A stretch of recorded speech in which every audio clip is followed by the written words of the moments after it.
Hello dear students, welcome to our next video lecture. In this video lecture we are going to discuss about heart disease. विद्यार्थी मित्रांनो, मागील video lecture मध्ये आपण non infectious disease discuss करत होतो. त्यामध्ये आपण सुरुवातीला कॅन्सर आणि डायबिटीज या दोन डिसीज बद्दल इन्फॉर्मेशन घेतलेली आहे. आजच्या व्हिडिओ लेक्चर मध्ये आपण हार्ट डिसीज बद्दल या ठिकाणी इन्फॉर्मेशन घेणार आहोत. तर त्यामध्ये सुरुवातीला बघा, what is mean by the heart disease. Heart disease कसा होतो त्याच्या मागचे काय रिझन्स आहेत ते बघूया. त्यामध्ये फर्स्ट पॉइंट बघा, the efficiency of a heart decreases due to the decrease of blood supply, thereby the oxygen and nutrients supply to the heart muscles. जर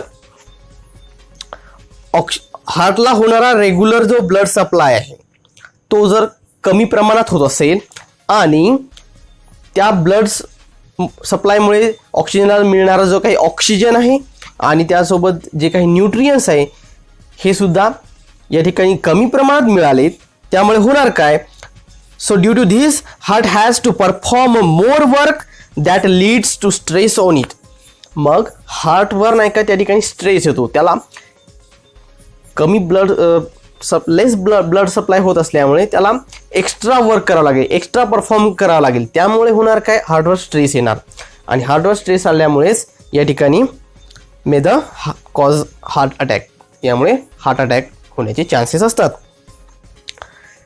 जर एखाद्या व्यक्तीला जर हार्ट अटॅक होत आहे असं जर फील होत असेल तर त्याला लवकरात लवकर डॉक्टरकडे नेणं आणि ट्रीटमेंट देणं ही आवश्यक असते. तर या गोष्टी लक्षात ठेवायच्या. साधा कन्सेप्ट आहे की हार्टला रेग्युलर ब्लड सप्लाय जर झाला नाही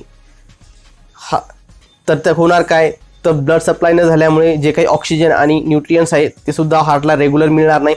त्यामुळे हार्टला एक्स्ट्रा वर्क करावं लागेल, एक्स्ट्रा परफॉर्म करावं लागेल.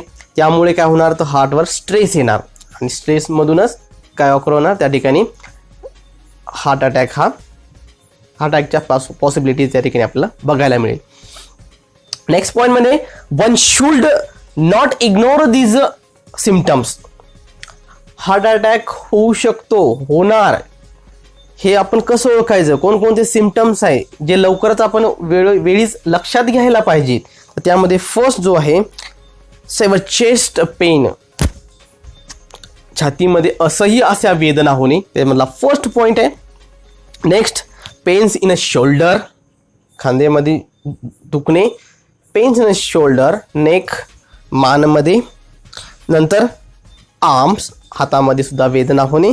नंतरचा पॉइंट आहे क्रॅम्प्स इन अ हँड, हाते थोडे आखडणे, अनइझीनेस अँड ट्रिमर्स, त्या ठिकाणी अस्वस्थता वाटणे, हे सुद्धा त्याचं एक लक्षण आहे जे आपण बघू शकतो. अँड नेक्स्ट पॉईंटमध्ये या ठिकाणी बघा, रिझन्स ऑफ हार्ट अटॅक, कारण काय आहे, हे झाले लक्षणं, सिम्पटम्स. त्यामध्ये रिझन्स काय की कोणकोणत्या रिझन्समुळे हार्ट अटॅक होऊ शकतो. त्यामध्ये फर्स्ट रिझन दिलेलं आहे या ठिकाणी स्मोकिंग, अल्कोहोलिझम, डायबिटीज सुद्धा हे एक रिझन आहे की ज्याच्यामुळे हार्ट अटॅक होऊ शकतो. हायपरटेन्शन, जर एखाद्या हायपरटेन्शन, ताणतणाव, हे सुद्धा त्याचं एक खूप मोठं हार्ट अटॅक येण्यामागचं सगळ्यात महत्त्वाचं जे रिझन आहे तर ते यामध्ये हायपरटेन्शन. नंतर ओबेसिटी त्याला आपण म्हणू शकतो स्थूलपणा, लठ्ठपणा.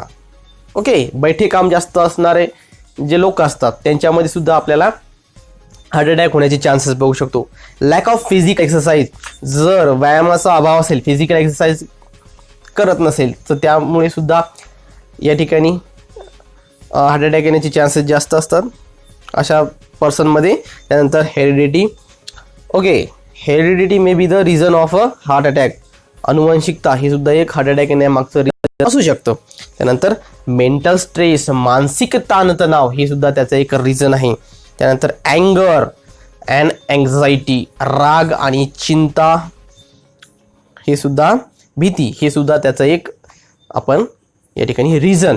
हे सगळे रिझन्स तुम्ही या ठिकाणी पाठ करायचे, तुम्हाला एक्झाममध्ये येऊ शकतात. Write down the reasons of heart attack.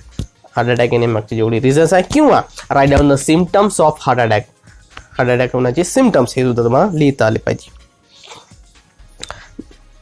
गेल्या वेळेस एक्झाममध्ये जो पेपरला क्वेश्चन आला होता तो होता write down the modern diagnosis and treatment of heart attack. Heart अटॅकसाठी कोणत्या मॉडर्न डायग्नोसिस केले जातात, ट्रीटमेंट यूज केले जातात, तर हे यासाठी तुम्हाला आपल्या बुकमध्ये ही एक डायग्राम दिलेली आहे. या डायग्राममध्ये तुम्हाला जे काही वर्ड्स दिसत आहेत, जे काही ट्रीटमेंट दिसत आहेत, हे तुम्ही चांगल्या लॉक करायच्या.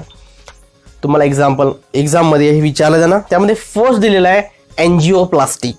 काय दिलेलं आहे बाळांनो, या ठिकाणी फर्स्ट जो पॉईंट आहे त्याचं नाव आहे फर्स्ट ट्रीटमेंट जी आहे एन्जिओप्लास्टी. एन्जिओप्लास्टीमध्ये काय होतं, जे काय ब्लड वेसल्स आणि कॅपिलरीज आहे त्यामध्ये एक ट्यूब रिलीज केली जाते आणि त्यामधून ज्या ठिकाणी ब्लॉकेज झाले ते ब्लॉकेज काढण्याचं काम केलं जातं एन्जिओप्लास्टीमध्ये. त्यानंतर बायपास सर्जरी. बायपास हा वर्ड ऐकला असेल, एखादा बायपास रस्ता असतो त्याच टाईपमध्ये.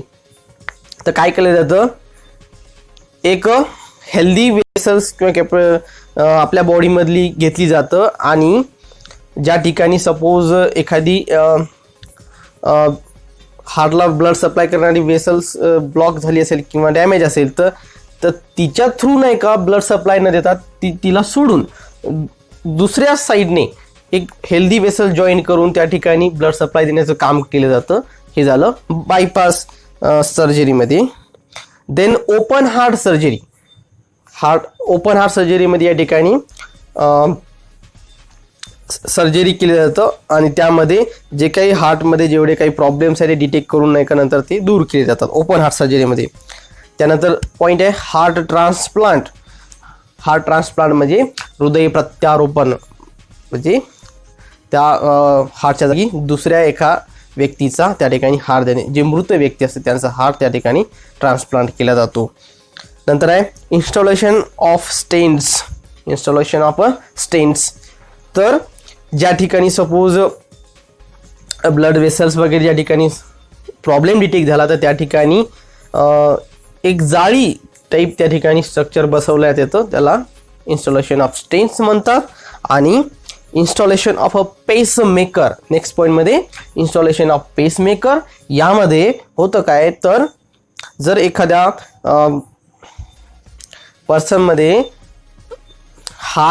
हार्टबीटचा जो रेट असेल तो कमी किंवा जास्त दोन्हीपैकी एखादा प्रॉब्लेम असेल तर त्याला रेग्युलेट करण्याचं काम हे मशीन करतं, त्याला आपण पेसमेकर असं म्हणा, ती बसवण्यात येतं. तर हा पॉईंट तुम्ही चांगल्या प्रकारे पाठ करायचा. तर त्यामध्ये अजून एक पॉईंट ऑलवेज रिमेंबर, यामध्ये एक कन्सेप्ट दिलेला आहे first aid for heart disease. जर अचानक एखाद्या व्यक्तीला जर हार्ट अटॅकचे सिम्पटम्स बघायला मिळाले आणि हार्ट अटॅक येत असेल तर त्या ठिकाणी फर्स्ट एड ट्रीटमेंट काय घ्यायला पाहिजे, तर हे सुद्धा आपल्याला महत्त्वाचा पॉईंट आहे. ही तुम्हाला पेपरमध्ये सुद्धा फिलिंग द ब्लँक्स किंवा मॅच द पेअर साठी विचारलं जाऊ शकतं. तर तुम्ही हा पॉईंट लक्षात ठेवायचा. त्यामध्ये COLS हा पॉईंट लॉक करायचा. COLS that means compression only life support. Compression only life support हा पॉईंट लॉक करायचा. तर यामध्ये होतं काय की press the centre of thorax for at least 30 times at the rate of 100 to 120 stroke per minute. 30 वेळा काय केलं जातं, जो पेशंट आहे त्याला हार्ट सरफेसवर झोपवण्यात येतं आणि त्या ठिकाणी त्याच्याबरोबर हार्टच्या जो काही चेस्ट आहे त्याच्या सेंटरमध्ये या ठिकाणी असं पुश केलं जातं. त्यामध्ये 30 times at the rate of 100 to 120 strokes per minute एवढ्या स्पीडमध्ये या ठिकाणी प्रेशराईज केलं जातं, दाब दिला जातो. हे सुद्धा लक्षात ठेवायचं. आणि जो फर्स्ट जो पॉईंट आहे कन्सेप्ट आपण म्हणू शकतो जे नॉर्मली केलं जातं, first call the 108 for ambulance. हा पॉईंट लॉक करायचा. तुम्हाला ॲम्ब्युलन्सचा जो काही टोल फ्री नंबर आहे हा सुद्धा खूप वेळा विचारलेला आहे, toll free number of ambulance. तर या ठिकाणी तुम्हाला 108 हा लॉक करायचा. ओके, तर अशा प्रकारे आपण हार्ट अटॅक हा जो डिझीज आहे याबद्दल या ठिकाणी इन्फॉर्मेशन घेतलेली आहे. तर या ठिकाणी आपण 3 डिझीजबद्दल या ठिकाणी इन्फॉर्मेशन घेतली, cancer, diabetes and heart attack. These are the non infectious diseases, ज्यांचं इन्फेक्शन होत नाही. जर एखाद्या पर्सनला हार्ट अटॅक येत असेल किंवा हार्ट अटॅक हा डिझीज असेल हार्ट प्रॉब्लेमचा, तर त्याच्या थ्रू दुसऱ्या पर्सनमध्ये त्याचं इन्फेक्शन होणार नाही किंवा त्या व्यक्तीच्या कॉन्टॅक्टमध्ये आल्यासुद्धा याचं इन्फेक्शन होणार नाही. हा पॉईंट लॉक करायचा. Yes students, in the next point we are going to discuss about misuse of medicines. मेडिसिन्सचा जो होणारा मिसयूज आहे याबद्दल आपण माहिती घेणार आहोत. आणि ही खूप अत्यंत महत्त्वाची बाब आहे, कारण खूप मोठ्या प्रमाणावर नाही का मेडिसिनचा मिसयूज होतो. विदाऊट एनी डॉक्टर्सचं प्रिस्क्रिप्शन या ठिकाणी खूप जे सिटिझन्स आहेत हे मेडिसिन परचेस करतात. यामध्ये जर उल्लेखनीय बाब म्हटलं तर ग्रामीण भागामध्ये कुठल्याही प्रकारे डॉक्टरचं प्रिस्क्रिप्शन नाही, काही नाही. दुकानावर जायचं आणि त्या ठिकाणी सर्दीची, खोकल्याची, तापीची अशी गोळी द्या असे म्हणून ते नाही का मेडिसिन घेतात आणि स्वतःचा आजार बरा करण्याचा प्रयत्न करतात. पण यामधून खूप मोठ्या प्रमाणावर त्यांना डॅमेज होऊ शकतो. याचे त्यांना काय म्हणू शकतो, या ठिकाणी खूप मोठ्या प्रमाणावर त्यांना नाही का याचा पुढे नुकसान होऊ शकतं. याचे खूप सारे इफेक्ट होऊ शकतात. तर याबद्दल आपण या ठिकाणी इन्फॉर्मेशन घेऊया. त्यामध्ये सुरुवातीला बघा, sometimes some people take the medicine without a prescription of a doctor. खूप वेळ असे आहेत की डॉक्टर कडून कोणतेही प्रिस्क्रिप्शन न घेता न तपासता नाही का लोक मेडिसिन घेतात. So overdose of medicines may affect our body. मग त्यामधून होऊ शकतो काय, डोस किती प्रमाणात घ्यायचा हे त्या ठिकाणी काही लिहून नसतं. मनानेच किती प्रमाण ठरवायचं आणि ते घ्यायचं. त्यामुळे होऊ शकतं काय होणार, तर यामुळे आपल्या बॉडीवर खूप मोठ्या प्रमाणावर अफेक्ट होणार, त्याचा परिणाम होतो. त्यामध्ये जर बघायचं झालं, overdose of pain killers may damage nervous system. खूप सारे लोक पेन किलर घेतात. या पेन किलरचा जर ओव्हरडोज झाला तर यामध्ये आपण nervous system, excretory system, liver यांना मोठ्या प्रमाणावर डॅमेज होऊ शकतो. त्यानंतर अजून एक पॉईंट बघायचं झालं तर ओव्हरडोज ऑफ अँटीबायोटिक्स. बरोबर आहे, सर्दी खोकला व्हायरल झालं हे जे काही त्याच्यावर जे काही मेडिसिन घेतात त्यांना म्हणतात अँटीबायोटिक्स. आणि यांचे हे अँटीबायोटिक्स घेतल्यामुळे सुद्धा काय होतं, may be leads to the nausea, stomach ache, then a dysentery and rash, white patches on tongue. जे ॲलर्जी वगैरे, रॅशेस वगैरे येतात बॉडीवर, पोट दुखणे यासारखे आजार त्या ठिकाणी पुन्हा याचे इफेक्ट या ठिकाणी आपल्याला बघायला मिळतात. तर अशा प्रकारे आपण मिसयूज ऑफ मेडिसिन हा पॉईंट डिस्कस केला. यानंतरचा जो पॉईंट आहे त्या पॉईंटमध्ये आपण जेनेरिक मेडिसिन्स हा पॉईंट डिस्कस करणार आहोत. तर विद्यार्थी मित्रांनो,